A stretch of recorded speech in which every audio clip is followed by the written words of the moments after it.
안녕하세요. Korean පැංචා YouTube channel එක ඔස්සේ ඔබට අප සූදානම් වෙනවා සුද්ධ කොරියානු භාෂාව යටතේ කොහොමද ඉලක්කම් ගණනය කරන්නේ කියලා දෙන්න. ඒ අනුව මුලින්ම 1 සිට 10 දක්වා කොහොමද ගණනය කරන්නේ කියලා අපි බලමු. 1ට කියනවා හනා කියලා, 2ට කියනවා තුල් කියලා, 3ට කියනවා සෙත් කියලා, 4ට කියනවා නෙත් කියලා, 5ට කියනවා තසොත් කියලා, 6ට කියනවා යොසොත් කියලා, 7ට කියනවා ඉල්ගොක් කියලා, 8ට කියනවා යොදොල් කියලා, 9ට කියනවා අහොප් කියලා, 10ට කියනවා යොල් කියලා. මේ තමයි කොරියානු භාෂාව යටතේ සුද්ධ කොරියානු ආකාරයට 1 සිට 10ට දක්වා ගණනය කරන ආකාරය. අපි දැන් බලමු 11 සිට 19 දක්වා කොහොමද ගණනය කරන්නේ කියලා. ඉදිරියටත් මේ වගේ වැඩසටහන් නරඹන්න කොරියන් පැංචා YouTube channel එක subscribe කරලා තියන්න. අපි බලමු 11 සිට 19 දක්වා කොහොමද ගණනය කරන්නේ කියලා. 11ට කියනවා යොල් හනා කියලා. 12ට කියනවා යොල් තුල් කියලා. 13ට කියනවා යොල් සෙත් කියලා. 14ට කියනවා යොල් නේ කියලා. 15ට කියනවා යොල් තසොත් කියලා. 16ට කියනවා යොල් යොසොත් කියලා.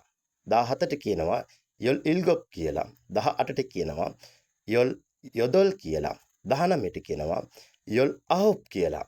මේ ආකාරයට තමයි 1 සිට 19 දක්වා සුද්ධ කොරියානු සංඛ්‍යා යටතේ ගණනය කිරීම කරන්නේ.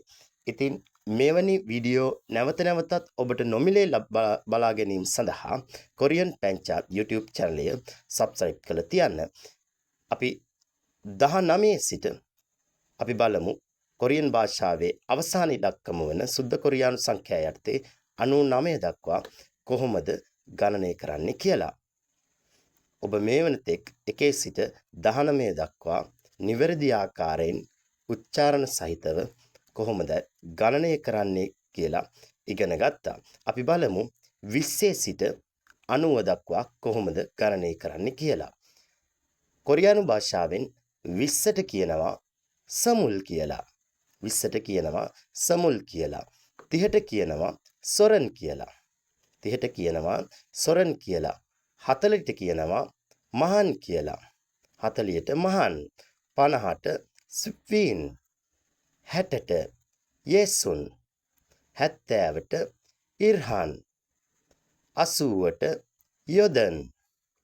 90ට ආහන් කියලා තමයි කියන්නේ. කොරියානු භාෂාවෙන් 20 සිට 90 දක්වා කොහොමද ගණනය කරන්නේ කියලා ඔබ මනා අවබෝධයක් ලබා ගන්නට ඇතැයි කොරියන් පැංචා අපි සිතනවා.